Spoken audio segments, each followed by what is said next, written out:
Oke,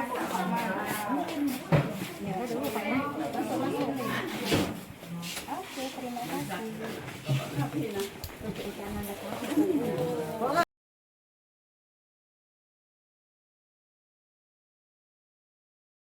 Assalamualaikum warahmatullahi wabarakatuh.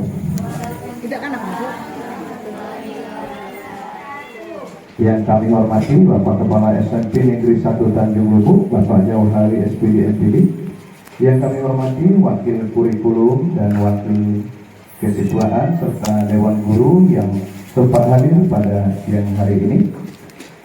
Salawat dan salam sehenti-hentinya kita curahkan kepada junjungan kita, suri teladan kita Nabi besar Muhammad Sallallahu Alaihi Wasallam. Pada siang hari ini kita telah hadir untuk mengikuti Kombel Komunitas Belajar Cendikia Jaya SMP Negeri 1 Tanjung Lubuk.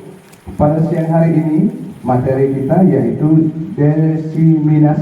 desiminasi budaya positif, menyebarkan pemahaman dan penerapan pengalaman budaya positif yang nanti akan disampaikan oleh Ibu Umi Atiah, Sarjana Pendidikan GR. Marilah Bapak Ibu kita buka acara Kombel kita pada siang hari ini dengan membaca basmalah. Bismillahirrahmanirrahim. Selanjutnya masuk ke inti acara, yaitu penjelasan desiminasi budaya positif yang akan disampaikan oleh Ibu Umi Atiah SPD GR. Kepada Ibu kami persilakan.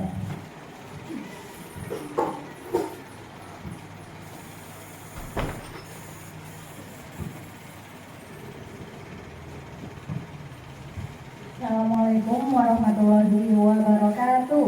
Waalaikumsalam. Alhamdulillah pada hari ini kita kembali berkumpul di ruangan yang berbahagia ini, dan salawat dan salam tak lupa kita curahkan kepada Nabi besar Muhammad Sallallahu Alaihi Wasallam karena telah membawa kita kepada zaman yang insya Allah yang terang benderang ya. Terima kasih atas kehadiran Bapak Ibu di sini pada kesempatan hari ini. Dengan acara kita di sini, saya minta izin kepada Bapak Ibu untuk menyampaikan desiminasi budaya positif. Saya di sini berdiri selaku CGP Angkatan 11 dari Kabupaten Ogan Komering Ilir, yang tentunya utusan dari SMP kita tercinta, SMP Negeri 1 Tanjung Lubuk. Ya, next. Budaya positif. Di sini yang akan kita lihat sama-sama apa itu budaya positif. Budaya positif merupakan perwujudan dari nilai atau keyakinan.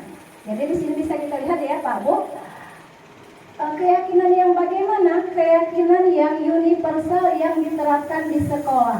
Universal itu berarti keyakinan yang menyeluruh yang harus kita terapkan di sini ya. Budaya positif ini untuk apa?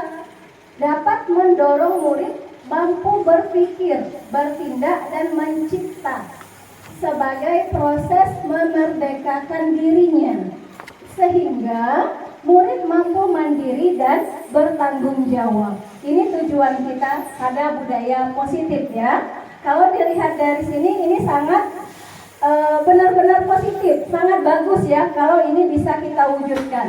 Nah, bagaimana bisa kita mewujudkan ini? Untuk itulah kita akan bahas sama-sama pada kesempatan kali ini.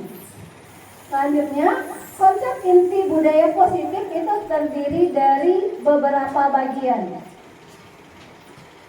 Yang pertama yang akan kita bahas, perubahan paradigma belajar, disiplin positif itu sendiri, kemudian kebutuhan dasar manusia.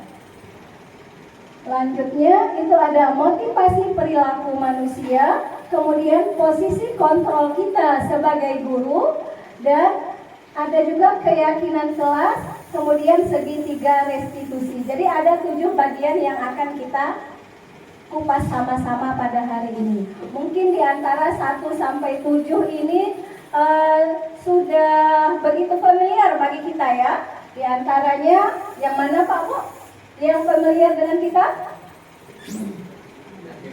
Keyakinan kelas, betul Pak. Ada lagi Ibu Febriana? Disiplin positif. Ada lagi? Motivasi perilaku manusia. Ada lagi Pak Bu? Segitiga restitusi. Sudah ada ini, kalau guru BK pasti sangat-sangat setiap hari diterapkan ya Bu. Iya, namanya segitiga restitusi. Ya, izinkan saya kembali untuk mengulas ke semua materi ini pada pertemuan kita hari ini ya. Kita lanjutkan. Yang pertama, pembelajaran dengan paradigma baru. Kalau baru pasti ada yang lama ya Pak Bu. Nah, di sini pembelajaran dengan paradigma baru merupakan pembelajaran yang dirancang berdasarkan prinsip pembelajaran berdiferensiasi. Sehingga para peserta didik belajar sesuai kebutuhannya. Berdasarkan apa? Berdasarkan tahap perkembangan sesuai teori psikologi modern untuk mewujudkan profil pelajar Pancasila. Jadi kita garis bawahi ini ada berdiferensiasi. Berdiferensiasi sehingga peserta didik belajar sesuai kebutuhannya. Nah, berdiferensiasi ini bukan hanya belajar di dalam kelas ya, tapi kita sudah mengenalnya, ada tahapannya. Yang pertama apa Pak Bu? Saat kita sebelum ke kelas kita membuat. Iya, betul, membuat perangkat ajar. Betul sekali Ibu Arlela. Berdiferensiasi berarti ada modul ajar berdiferensiasi. Dari mana kita akan melihatnya? Dari hasil asesmen apa Bosal? Asesmen awal. Iya. Dari asesmen awal kita merancang modul ajar berdiferensiasi. Kemudian dari modul ajar berdiferensiasi itu kita terapkan di dalam kelas. Nah, kalau penerapannya di dalam kelas berarti pembelajaran yang berdiferensiasi. Kemudian ada lagi setelahnya yang berdiferensiasi yang lainnya Pak Bu? Ada asesmennya. Di sini asesmennya, jadi pengumpulan kita berdasarkan berdiferensiasi juga. Maksudnya di sini pengumpulan tugas-tugas anak itu sesuai dengan minat bakat siswa juga. Itu maksud dengan pembelajaran berdiferensiasi. Iya, kita lanjut. Nah, paradigma baru tadi ini sangat sesuai dengan filosofi Ki Hajar Dewantara. Ini tidak semuanya sudah mengenal ya. KHD tidak asing lagi bagi kita. Kalau buka PMM pasti ketemu dengan foto ini ya Pak Bu. Apa filosofi dari KHD? Dalam pendidikan Merdeka Belajar, anak-anak harus dididik sesuai dengan kodrat alam dan kodrat zamannya. Artinya apa? Pendidikan harus disesuaikan dengan minat, bakat, dan kemampuan anak, serta dengan tuntutan zaman. Filosofi ini menjadi dasar penting dalam mewujudkan profil pelajar Pancasila. Ini adalah intisari paradigma baru tadi. Jadi mengacu kepada filosofi Ki Hajar Dewantara ini, itulah ada yang kita kenal tadi apa Pak Bu? Berdiferensiasi ya. Di sini untuk mewujudkan profil pelajar Pancasila. Apa itu profil pelajar Pancasila? Kita lanjut. Nah, Di sini 6 profil pelajar Pancasila. Nyanyinya sudah hafal ya? Sering pada apel ya, atau sebelum membuka pelajaran kita nyanyikan di kelas. Ada yang bersedia nyanyinya? Ibu Unai? Hafal ya semuanya Pak Bu? Hafal? Ayo coba minta tolong Ibu Unai, pimpin dulu Bu Unai. Ya. Belajar Pancasila, beriman dan bertakwa pada Tuhan yang Esa dan berakhlak mulia, berkebinekaan global, gotong royong mandiri, kreatif dan bernalar kritis. Iya, terima kasih Pak Bu. Ini 6 profil pelajar Pancasila ya. Yang pertama, beriman dan bertakwa kepada Tuhan yang Maha Esa dan berakhlak mulia. Kemudian, berkebinekaan global, gotong royong, mandiri, kreatif dan bernalar kritis. Ini yang menjadi tujuan akhir kita ya. Ini tugas kita bersama untuk mewujudkan 6 profil pelajar Pancasila. Kita lanjut dulu ya. Nah, profil pelajar Pancasila ini bisa terwujud jika guru kita dalam hal ini memiliki visi untuk menciptakan perubahan yang lebih baik di lingkungan sekolah kita. Jadi ini awal langkah kita ya Pak Bu, kita sama-sama menciptakan profil pelajar Pancasila ini. Kalau kita memiliki visi untuk menciptakan perubahan yang lebih baik tentunya. Nah ini diawali dengan apa visi itu? Ya lanjut Ibu. Visi, apa itu visi? Bisa Pak Holidan, apa itu visi Pak Holidan? Tujuan, betul. Ada lagi yang lain?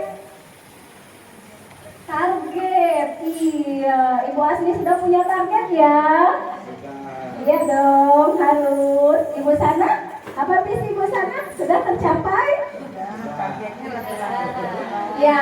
Kalau ganti tempat atau ganti suasana, visi itu selalu berubah enggak Pak Bu? Berubah. Kita di rumah saat kita sendirian, seorang individu sebagai seorang istri pun visinya beda ya, sebagai seorang guru tentunya ya. Nah ini jadi apa itu visi, kita akan lihat sama-sama. Lanjut Ibu. Nah benar, visi tadi tujuan atau apa tadi Ibu Asli?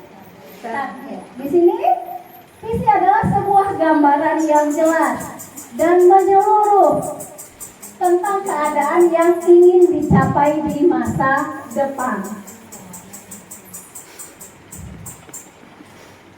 Oleh siapa? Oleh individu, organisasi atau bangsa. Itu visi ya secara umum. Jadi visi merupakan pernyataan yang berorientasi pada masa depan, menginspirasi tentunya dan memberikan arah untuk mencapai tujuan. Jadi visi tadi gambaran ya, gambaran kita tentang masa depan. Nah cara kita mencapainya itulah yang namanya misi. Ya semuanya sudah mahir ternyata. Ya kita lihat berikutnya. Kalimat rumpang cita-cita untuk murid. Ayo kita isi sama-sama Pak Bu. Bisa tolong diketikkan nanti langsung ya Bu. Yang pertama, kita memimpikan murid-murid yang bagaimana Pak Bu? Ayo. Berakhlak mulia. Ya boleh. Apa lagi? Berkarakter. Sopan. Apa lagi? Cerdas. Ayo.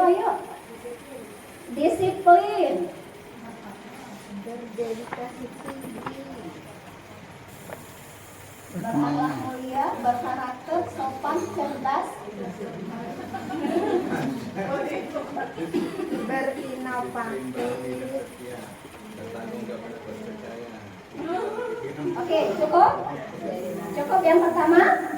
Jadi kita memimpikan murid-murid yang berakhlak mulia, berkarakter, sopan, cerdas, disiplin. Kemudian yang kedua, kita percaya bahwa murid adalah titik-titik. Apa Bu Sri? Tanggung jawab. Kita percaya murid adalah individu yang unik. Betul. Ada lagi Ibu Ika?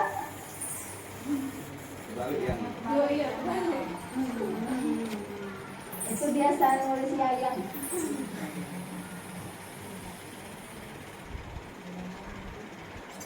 Murid adalah individu yang unik, berarti berbagai macam Bu, ya beragam ya. Sudah mewakili Pak Bu? Iya. Di sekolah, yang ketiga ya, di sekolah kita mengutamakan apa di sekolah ini? Apa Bu ya? Disiplin. Coba. Mengutamakan disiplin. Ada lagi?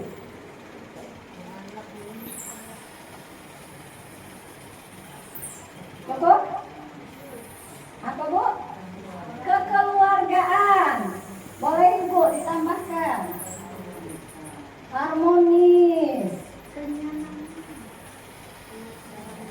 Ada lagi? Kenyamanan. Ya, kita lanjut ya. Boleh? Murid sekolah kita sadar betul bahwa murid di sekolah kita sadar betul bahwa pendidikan sangat penting.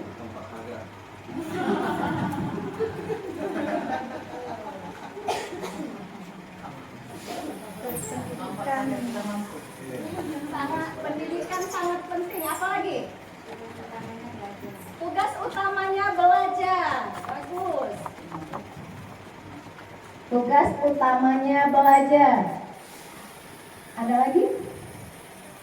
Kalau kita lihat secara keseluruhan, murid sekolah kita sadar betul bahwa cukup. Yang kelima, kita warga di sekolah yakin untuk yakin apa kita di sekolah ini? Yakin? Maju. Yakin untuk apa Ibu? Memajukan sekolah. Bisa. Memajukan. Tidak maksudnya lebih baik dan yang Maju dan berkembang. Lebih baik. Apalagi Bu Sri?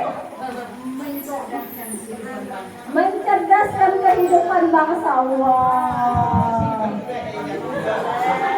Mencerdaskan kehidupan bangsa. Betul itu, ya. Jadi kita harus yakin ya, kita warga sekolah ini yakin untuk memajukan sekolah, ya, menjadi hal yang lebih positif tentunya ya, bukan wujudnya kita majukan dari depan wolong, bukan Bu ya. Mencerdaskan kehidupan bangsa, betul, karena di tangan-tangan kita ini generasi penerus ya. Kemudian yang keenam, kita dan warga di sekolah paham bahwa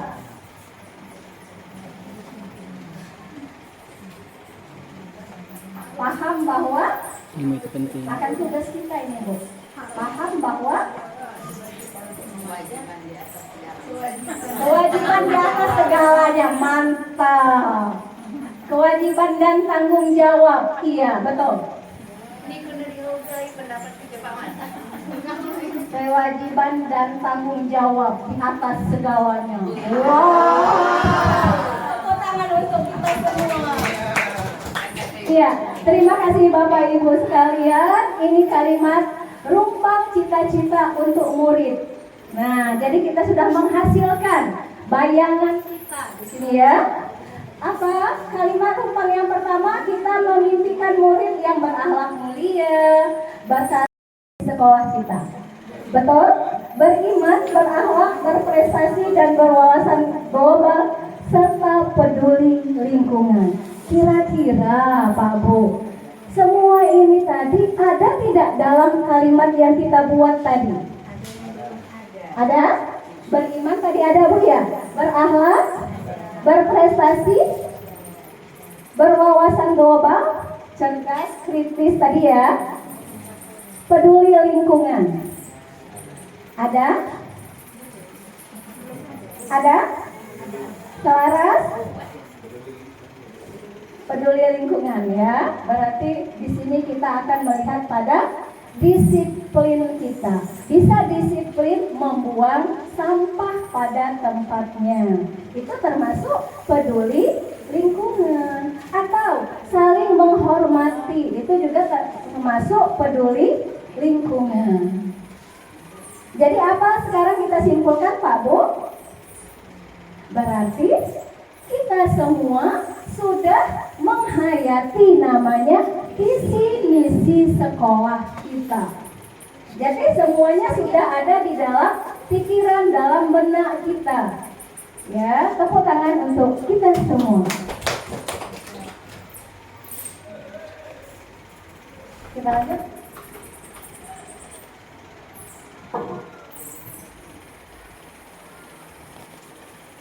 Nah, ini tadi ya pertanyaannya, apakah visi sekolah selama ini sudah selaras dengan cita-cita kita untuk murid? Sudah ya. Adakah yang ingin disesuaikan atau ditambahkan dari visi sekolah kita? Ada nggak tadi? Peduli lingkungan tadi, ya itu visi sekolah kita Bu ya. Iya betul. Jadi di sini sudah semuanya kita sepakat ya. Kita lanjut Bu. Ya, disiplin positif. Sebelum kita lanjutkan ke yang berikutnya, ini adalah materi yang kedua. Ada yang mau ditanyakan untuk materi yang pertama, Pak Bu? Nah, silakan Pak Mat.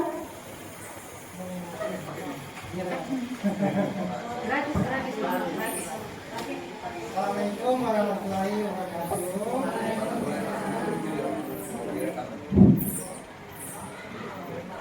Assalamualaikum warahmatullahi wabarakatuh. Waalaikumsalam warahmatullahi wabarakatuh.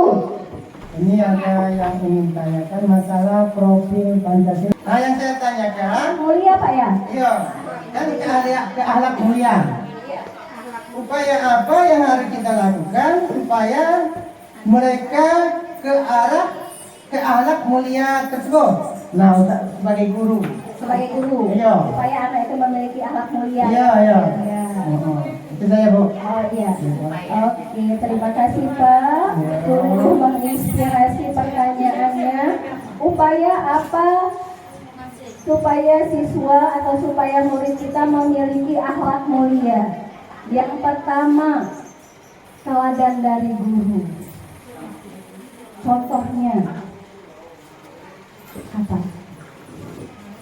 Misalnya kita masuk kelasnya tepat waktu, itu sudah akhlak mulia.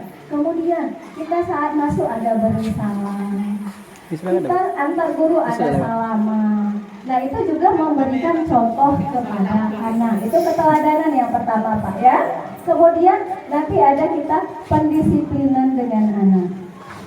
Jadi bagaimana cara kita membimbing anak tersebut, menuntun anak supaya memiliki akhlak mulia. Di sini nanti ada pada materi selanjutnya Pak. Sabar dulu. Itu ada bagaimana kita membentuk anak yang kita inginkan, mendisiplinkannya bagaimana. Itu pada materi berikutnya. Tapi yang pertama itu dengan teladan dari guru tadi ya Pak. Nanti ada peraturan tapi kita kalau di kelas sekarang apa Pak? Ada kesepakatan. Nah, itu termasuk proses kita membentuk anak. Demikian Pak. Ya. Tahu Pak awal itu yang mana? Tahu si Abdul. Ya, kita beralih pada selanjutnya ya Pak Bu. Di sini kita akan melihat disiplin positif. Disiplin positif adalah Pembiasaan hal yang baik mencakup sikap atau perilaku maupun tutur kata oleh seluruh warga di sekolah, terutama bagi murid agar dapat berkembang menjadi pribadi yang kritis, mandiri, dan bertanggung jawab. Itu cakupan dari disiplin positif ya Pak Bu ya. Jadi pembiasaan hal yang baik ini kalau dilihat dari sini berarti menjawab pertanyaan dari Pak Ahmad tadi. Pak Ahmad, halo. Iya, disiplin positif ya Pak Ahmad. Jadi kita di sini pembiasaan hal yang baik mencakup sikap atau perilaku maupun tutur kata oleh seluruh warga di sekolah. Jadi seluruh warga sekolah, seluruhnya kita semua, terutama bagi murid agar dapat berkembang menjadi pribadi yang kritis, mandiri, dan bertanggung jawab. Berikutnya, sebagai pendidik, tujuan kita menciptakan peserta didik yang memiliki disiplin diri sehingga mereka berperilaku mengacu kepada nilai-nilai kebajikan universal, memiliki motivasi dalam diri menuju perubahan perilaku ke arah yang lebih baik. Jadi dari disiplin positif tadi, kita sebagai guru, tugas kita apa? Menciptakan peserta didik yang memiliki disiplin diri. Untuk apa?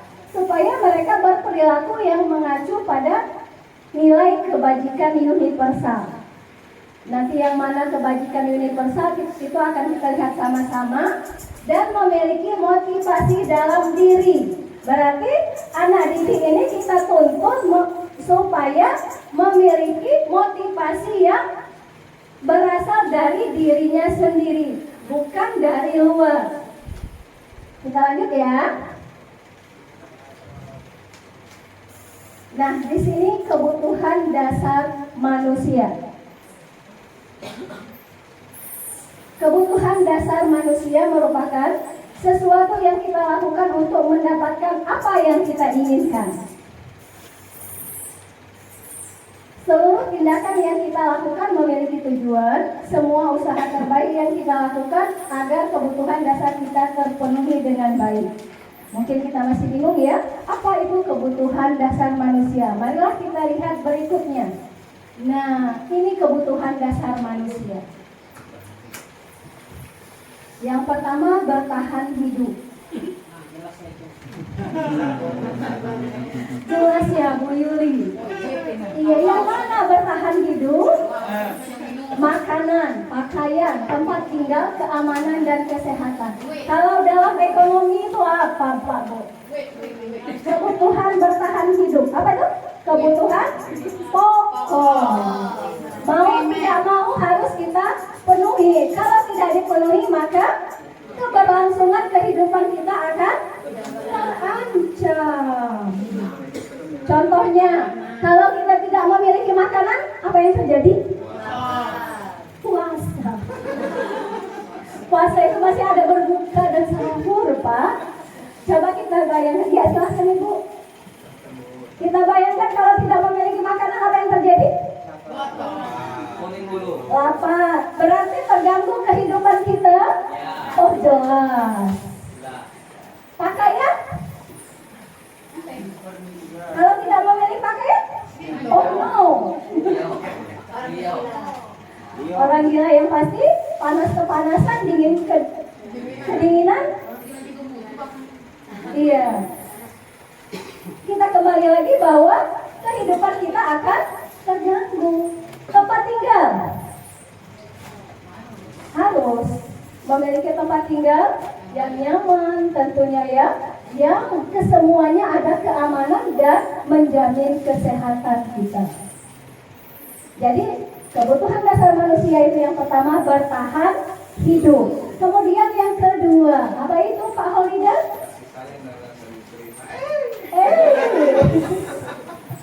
Kasih sayang dan rasa diterima pasti ya Pak Najar. Lope-lope.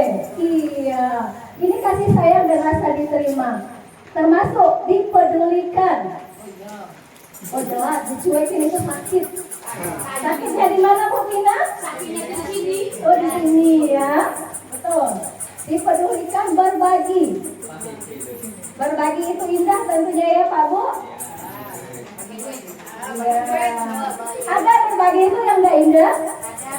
Ada ya Bu Eni. Apa Bu Eni? Berbagi rasa.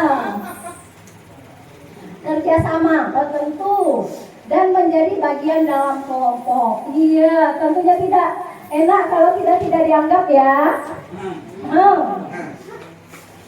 Galau itu, ya Pak Najar.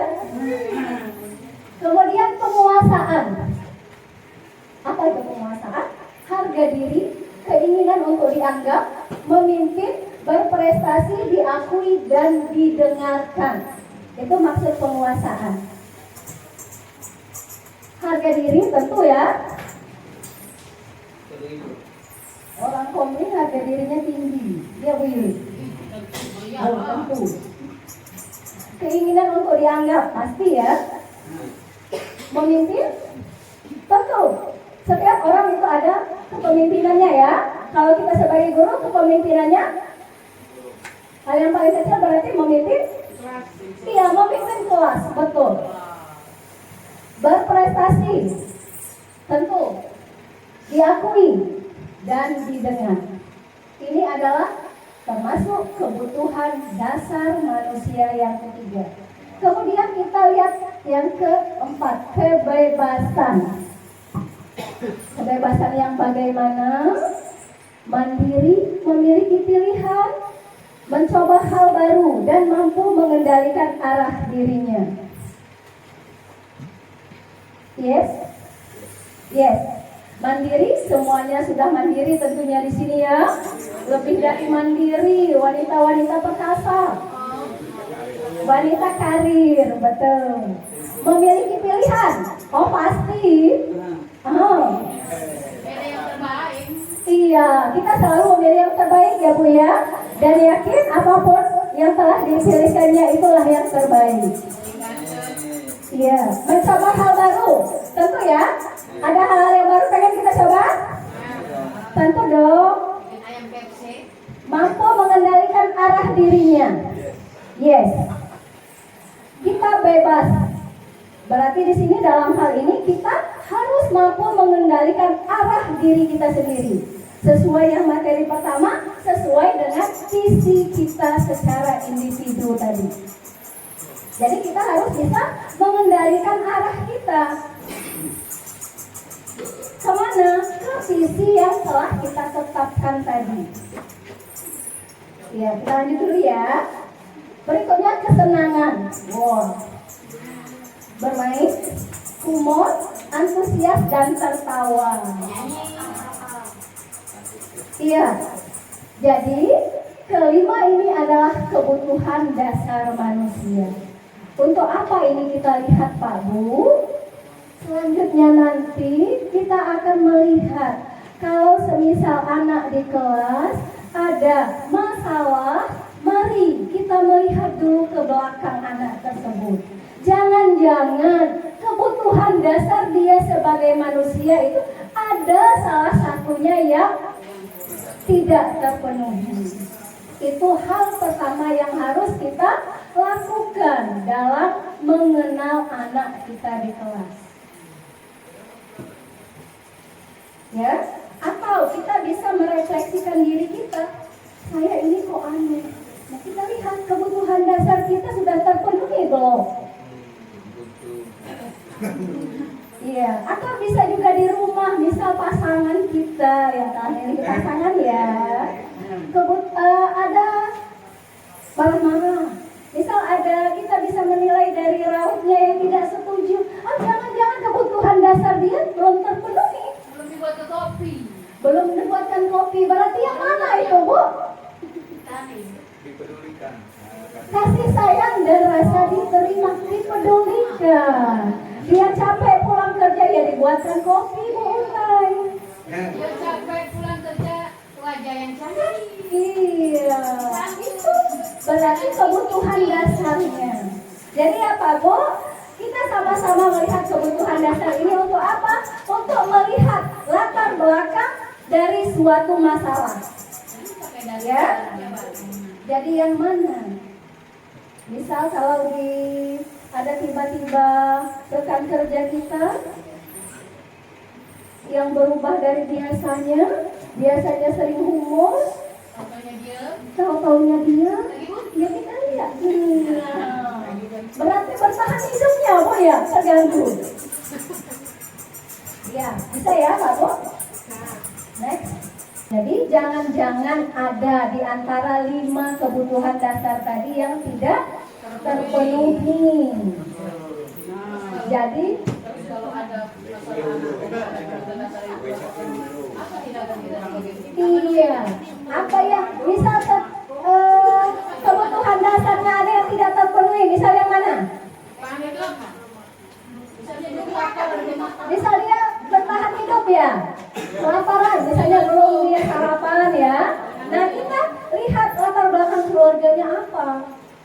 Mungkin keadaan orang tuanya yang berantakan, mungkin dianya tidak ada yang mengontrol di rumah sehingga dia selalu bebas keluar malam.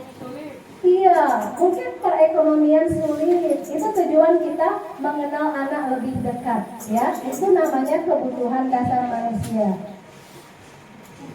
Bisa juga anak tadi kurang kasih sayang di rumah. Jadi dia minta kasih sayang, minta perhatian. Banyak ada ibu-ibu, bapak-bapak yang menemukan seperti itu? Iya, banyak ya.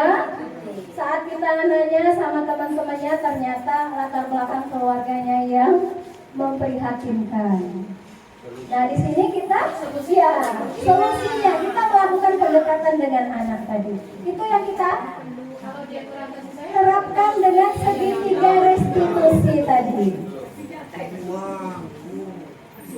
Segitiga restitusi tadi ya, untuk menyelesaikannya. Iya, boleh Bu. Berbagi itu namanya ada ladang amal bagi gurunya. Jadi kan ladang sedekah. Iya, itu Ibu Eci, jadikan ladang sedekah. Iya, mungkin kita kan di sekolah ada program apa Pak? Ada ya? Apa bantuan itu Pak? BNO Pak, PIP, kita usulkan pada operator. Iya, ada OPS, ada penyelesaiannya. Jadi di sini bukan berarti permasalahan anak itu kita selesaikan sendiri, bukan. Kita ada sesama rekan guru, kita berbagi di sini. Boleh. Jadi kita ada kantin gratis. Ditampung oleh guru-guru anak yang tidak mampu berjaga di kantin. Iya. Jadi itu ya Pak Bu ya, fungsi dari kita mengenal kebutuhan dasar manusia. Jangan-jangan anak ini ada salah satu yang belum terpenuhi. Kalau Bapak Ibu gurunya sudah terpenuhi semua ya? Belum. Yang mana Pak? Kasih sayang. Belum Kasih sayang dan merasa diterima. Ada yang curhat. belum dapat kasih sayang, belum lagi. Ayo, saling berbagi kasih sayang. Boleh kan Pak Nanda? Yang sama-sama belum punya, Bu Nurul.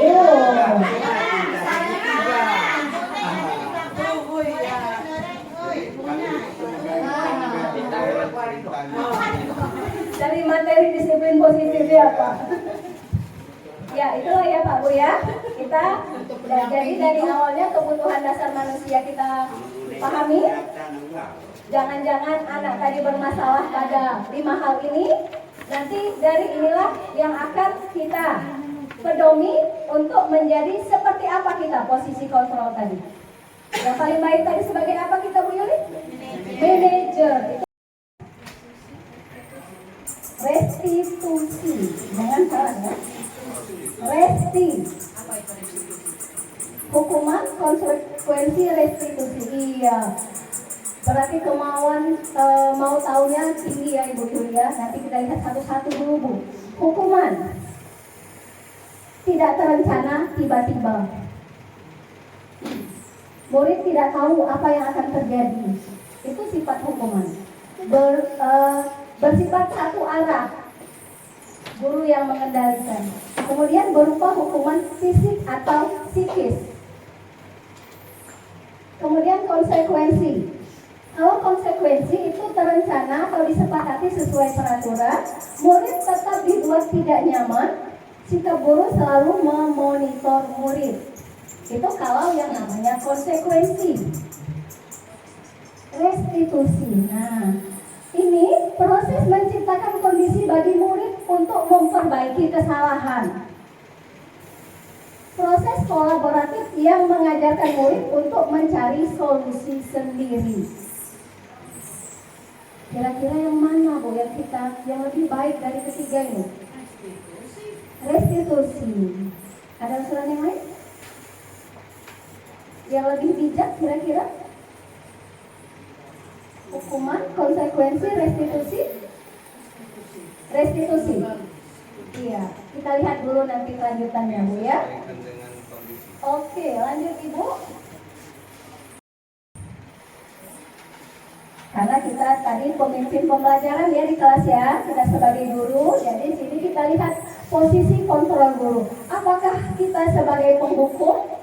Apakah sebagai pembuat merasa bersalah, teman? Atau kita sebagai pemantau? Atau kita sebagai manajer?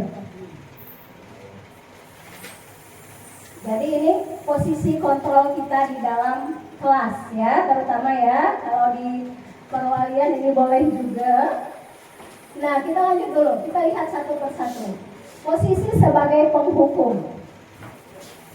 Nada suara tinggi, bahasa tubuh, mata melotot, jari menunjuk atau menunjuk sambil menghardik. Itu sebagai penghukum. Contohnya, terlambat lagi. Pasti terlambat lagi. Selalu datang terlambat. Kapan bisa datang tepat waktu? Itu sebagai penghukum.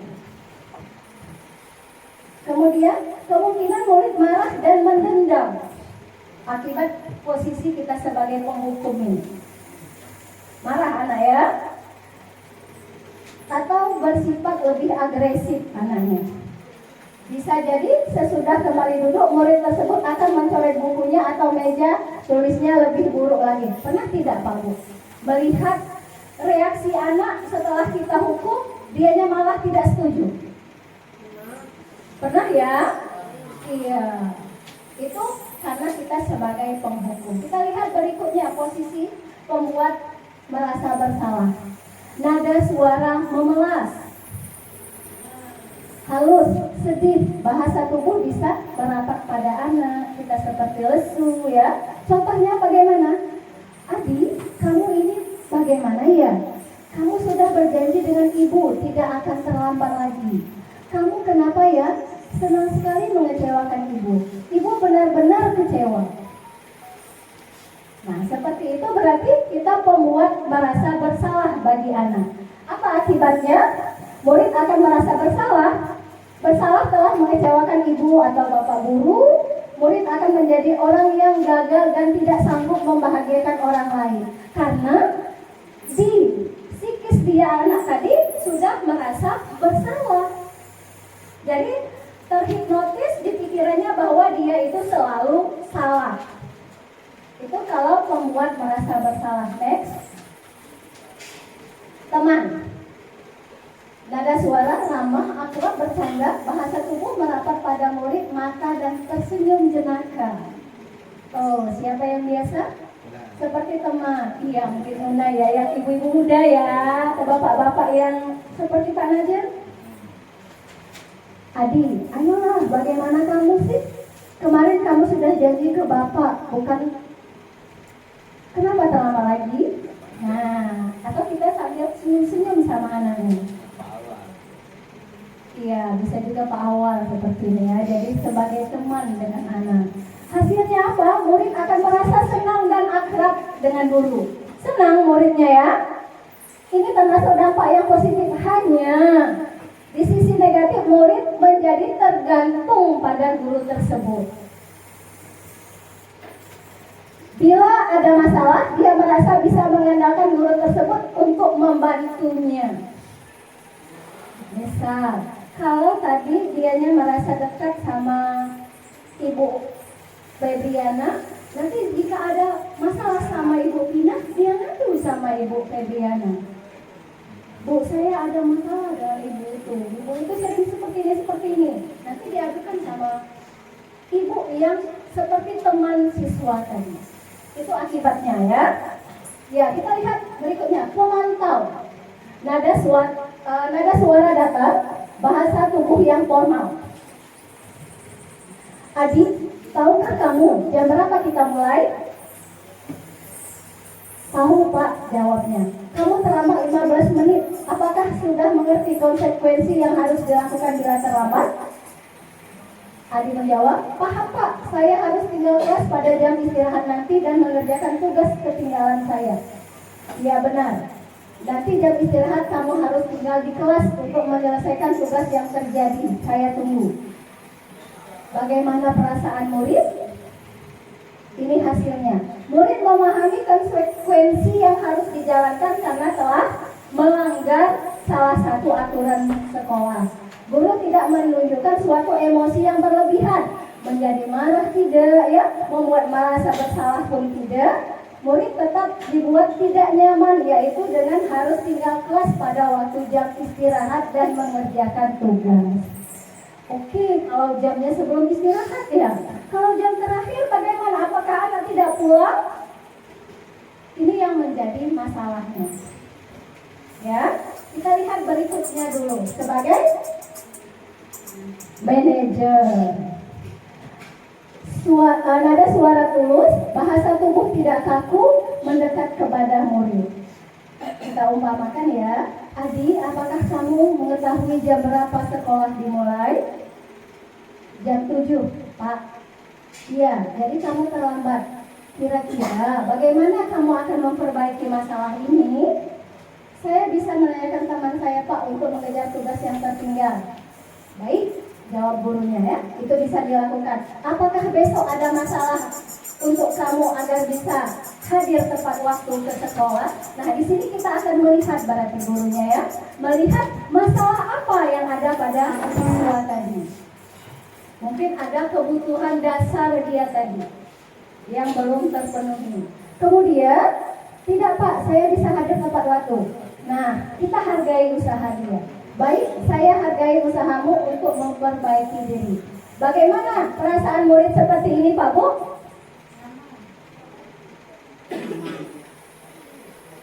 Iya, pada posisi manajer, maka suara guru sebaiknya tulus, tidak perlu marah, tidak perlu meninggikan suara, apalagi menunjuk-nunjuk jari kepada murid. Berkaca pinggang, seperti apa berkaca pinggang Pak? Iya.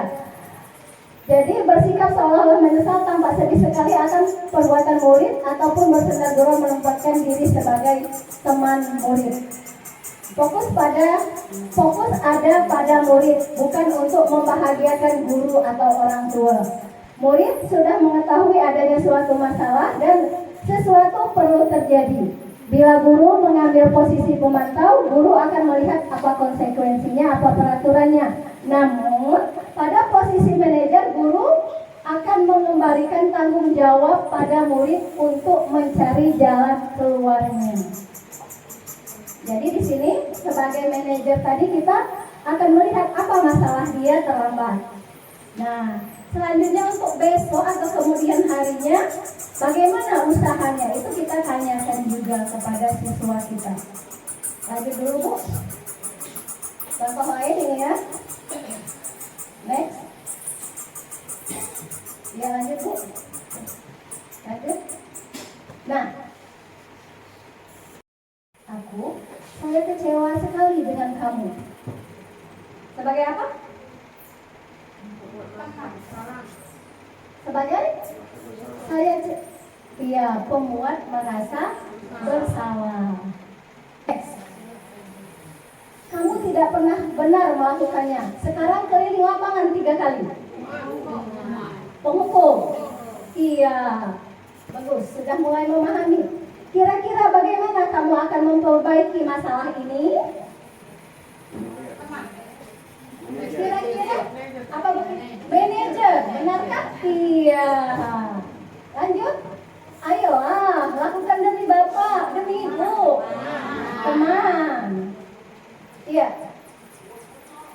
Kamu terlambat 15 menit. Apakah kamu sudah mengerti konsekuensi yang dilakukan bila terlambat? Iya. Sudah bisa memahaminya ya Pak Bu? Sudah? Iya. Kita lanjut berikutnya sebelum ke materi yang ke-6.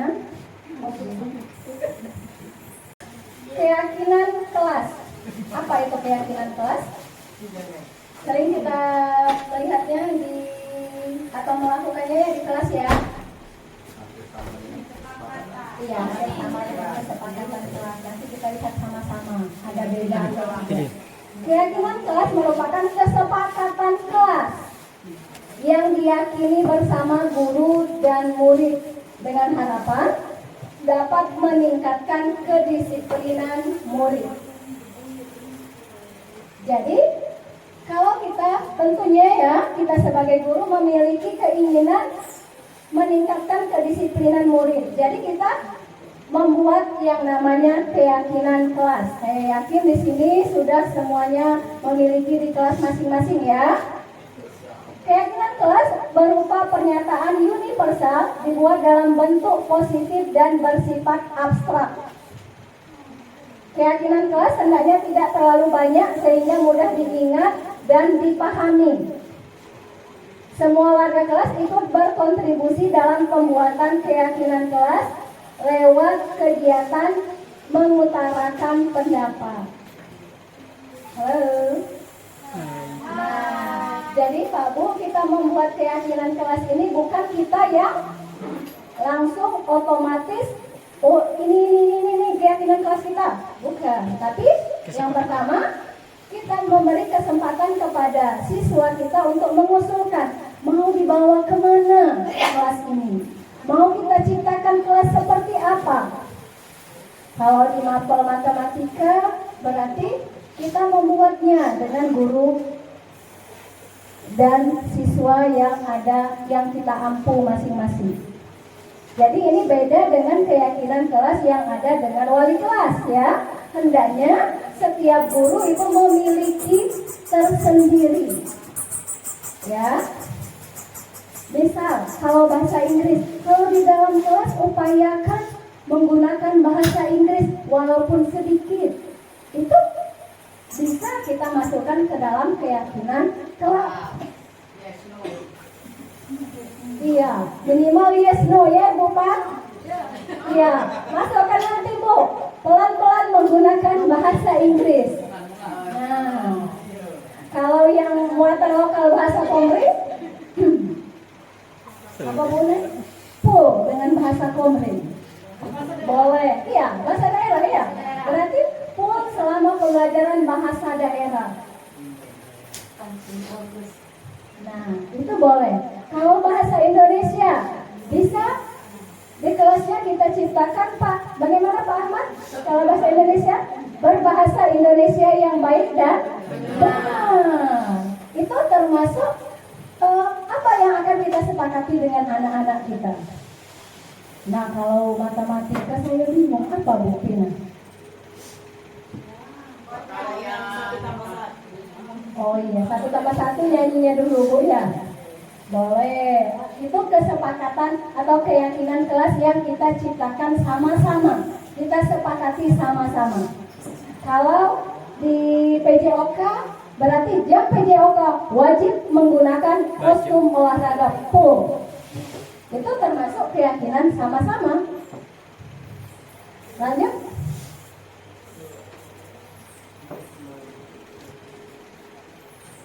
Segitiga restitusi tadi Bu, restitusi tadi ya.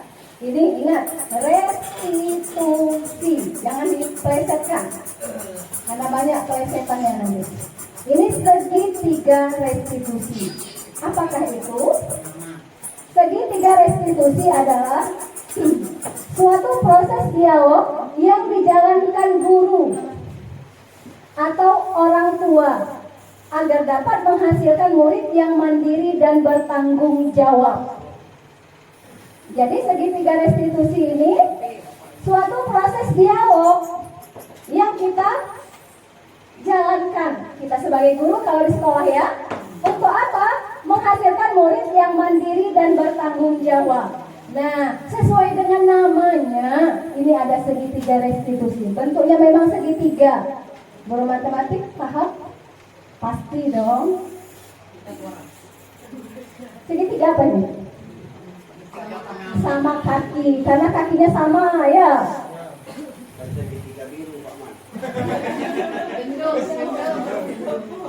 Ada segitiga. Ya, kalau segitiga biru beda ya Pak. Gandum. Itu tuh masuk kebutuhan dasar tadi dah. Masuk kebutuhan dasar ya. Ada lagi Iya. segitiga. Segitiga restitusi tahap yang pertama kita lihat di sini Pak Bu, menstabilkan identitas. 2. Validasi tindakan yang salah. 3. Menanyakan keyakinan. Jadi ini adalah proses kita berdialog dengan anak yang mana? Anak yang ada masalah. Kita lihat dia ada masalah ya. Kita melakukan proses dialog dengan 3 langkah. Yang pertama, menstabilkan identitas. Kita lepaskan identitas. Kita sebagai guru, dia sebagai siswa tadi. Jadi kita ada pendekatan dengan anak tadi. Kita lanjut dulu ya. Segitiga restitusi membantu murid memiliki tujuan, disiplin positif, dan memperbaiki dirinya setelah berbuat salah. Itu tujuannya. Restitusi bukan untuk menebus, gitu ya, menebus kesalahan, namun untuk belajar dari kesalahan. Nah, jadi di sini menstabilkan identitas. Next. Nah, kita lihat cara yang pertama. Menstabilkan identitas, kita bisa dialog dengan anak, berbuat salah itu manusiawi, nah. Atau tidak ada manusia yang sempurna. Yang ketiga, bapak atau ibu ya, kita ya, ibu juga pernah melakukan kesalahan seperti itu, nah. Ibu tidak tertarik mencari siapa yang salah, tapi ibu ingin mencari solusi dari permasalahan ini. Kemudian kamu berhak merasa begitu. Nah, bagaimana contohnya? Misalnya anaknya 30 menit terlambat dari jam istirahat. Kita sudah mulai materi ya, mungkin sudah diskusi pada tahapannya anaknya baru datang. Kita akan melihat menstabilkan identitas, berarti bukan saat itu kita melaksanakan ini. Tapi kita, anak masuk, kita akan mempersilahkan dia, tapi dengan satu janji. Nanti setelah jam berakhir, temui ibu di kantor. Jadi apa nah? Apa Pak Bu tujuannya? Kita tidak mempermalukan anak di depan kelas. Jadi kita menunggu saat anak tadi menemui kita di kantor. Atau bisa kita janjian di perpustakaan, atau janjian di ruang BK boleh, tapi kita yang menyelesaikannya. Apa yang kita stabilkan? Ini yang pertama ya. Kalau anak sudah menemui kita bisa menanyakan berbuat salah itu manusiawi, nah. Pertama kita ketemu ya. Atau tidak ada manusia yang sempurna, atau boleh juga ibu pernah melakukan kesalahan seperti itu. Jadi kita stabilkan dulu identitas kita tadi. Identitas anak tadi sebagai terdakwa tadi. Jadi dia sudah merasa stabil, tidak emosi lagi. Mungkin pastinya anak merasa takut ya kalau kita panggil kan. Jadi kita stabilkan dulu kondisi hatinya tadi. Itu fungsi yang pertama ini ya, menstabilkan identitas. Berikutnya kita lihat validasi tindakan yang salah. Yang bagaimana bisa kalimatnya kasih maaf, kamu pasti punya alasan mengapa melakukan hal itu. Misalnya, Fauzal punya alasan tentunya mengapa tadi terlambat. Bisa saja dia menjawab, oh iya Bu, saya tadi terlambat, saya keasikan di kantin ngobrol dengan teman-teman. Nah, itu salah satu contoh dari validasi tindakan yang salah. Kamu patut bangga pada dirimu sendiri karena kamu telah melindungi sesuatu yang penting buatmu. Nah, nanti setelah dia mengungkapkan alasan, kita akan menggali lagi dengan anak tadi. Iya Bu, nanti dia dengan kesadaran sendiri. Iya Bu, saya itu salah Bu, berarti saya telah melanggar kesepakatan. Karena kita menanyakan mengapa dia terlambat tadi. Dengan sendirinya anak akan mengungkapkan kesalahannya, menyadari dari dirinya sendiri kesalahan yang telah dilakukan. Next, menanyakan keyakinan. Nah, sekarang Ananda sudah menyadari kesalahannya. Kira-kira apa keyakinan kelas kita yang bersinggungan dengan masalah ini? Dia tahu nanti, iya Bu, saya tidak disiplin karena saya telat masuk kelas. Dengan sendirinya dia akan menyadari nilai apa yang telah disepakati bersama. Kemudian seperti apa gambaran kelas tadi sudah tergambar dengan dia ya, kesalahan dia tadi, kesalahan anak tadi. Sehingga dengan menanyakan keyakinan kelas ini, kita bisa membimbing anak, mengarahkan anak, nilai-nilai apa yang telah kita sepakati yang dilanggar tadi apa, disiplin, dan konsekuensinya apa. Selanjutnya dia akan berpikir, konsekuensi saya kalau terlambat berarti saya ketinggalan materi, ketinggalan pelajaran. Nah, sebaiknya apa yang dilakukan? Anak itu akan berpikir nanti. Dia akan mengulang pembelajarannya dan kita juga akan memberikan tuntunan kepada anak untuk memperbaiki dirinya. Bagaimana selanjutnya? Walaupun dia tadi sudah ada konsekuensi dari dirinya ya, untuk mengulang menanyakan pada temannya, kita akan menanyakan juga. Selanjutnya bagaimana usahamu supaya tidak telat lagi masuk dari jam istirahat. Nah, sang anak akan menyadarinya bahwa dia akan mendengarkan dengan berbunyinya bel, maka segera ke kelasnya. Atau kalau anak terlambat jam pertama, terlambat masuk sekolah, dia akan berpikir nantinya, oh saya berarti kalau kesiangan itu terlambat sekolah, makanya saya tidak tidur terlalu malam. Jadi dia bisa menemukan solusi sendiri atas masalah yang dihadapi anak tadi.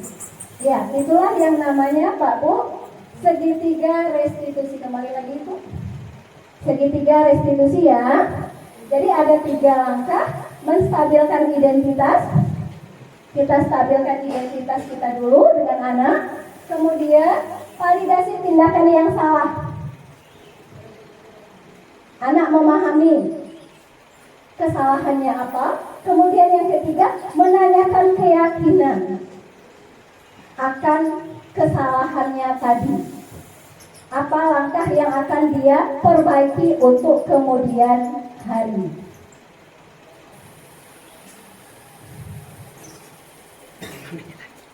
Iya, Pak Bu, sampai di sini ada yang mau ditanyakan?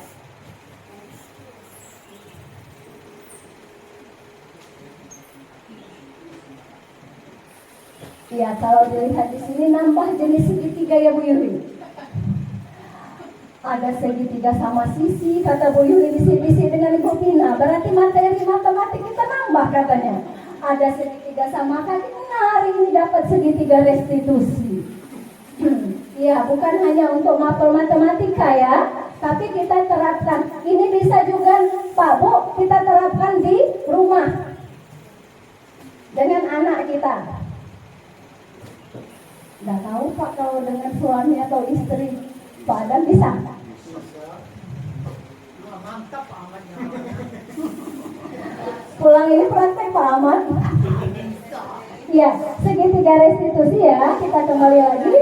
Segitiga restitusi adalah suatu proses dialog yang dijalankan guru dan orang tua agar dapat menghasilkan murid yang mandiri dan bertanggung jawab. Ini posisi kita sebagai apa tadi Bu? Manajer tadi. Jadi kita sebagai pengelola dalam hal ini. Mengelola apa Pak Bu? Mengelola emosi anak, mengelola emosi kita juga. Apa lagi? Mengelola tindakan anak. Jadi ini adalah restitusi bukan untuk menebus kesalahan, tetapi untuk belajar dari kesalahan. Itu yang harus kita garis bawahi. Jadi bukan menebus kesalahan. Kalau menebus kesalahan itu konsekuensi hukuman ya. Tapi di sini adalah belajar dari kesalahan.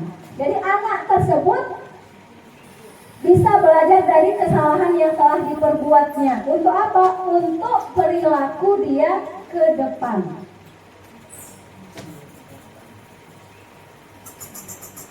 Ayo Pak Bu, bisa kita sama-sama menerapkan segitiga restitusi? Iya, insya Allah bisa. Pasti bisa ya. Iya, pada saat di manajer itu yang kita terapkan adalah segitiga restitusi. Jadi posisi kita tadi sebagai manajer dan yang kita terapkan dalam menyelesaikan masalah adalah segitiga restitusi. Oke Pak Bu? Semangat untuk melakukan perubahan. Jadi, untuk hari ini demikianlah materi dari saya. Terima kasih atas perhatiannya. Jika ada yang kurang saya mohon maaf, kepada Allah saya minta ampun. Assalamualaikum warahmatullahi wabarakatuh.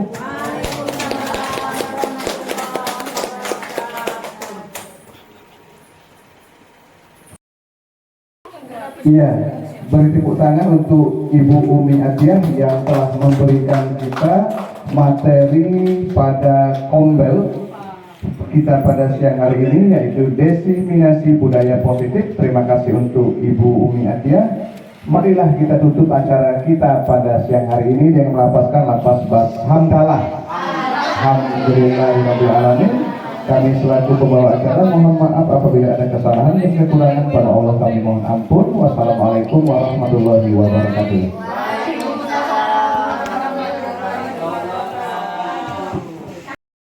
Memposisikan diri saya sebagai manajer ketika berinteraksi dengan peserta didik.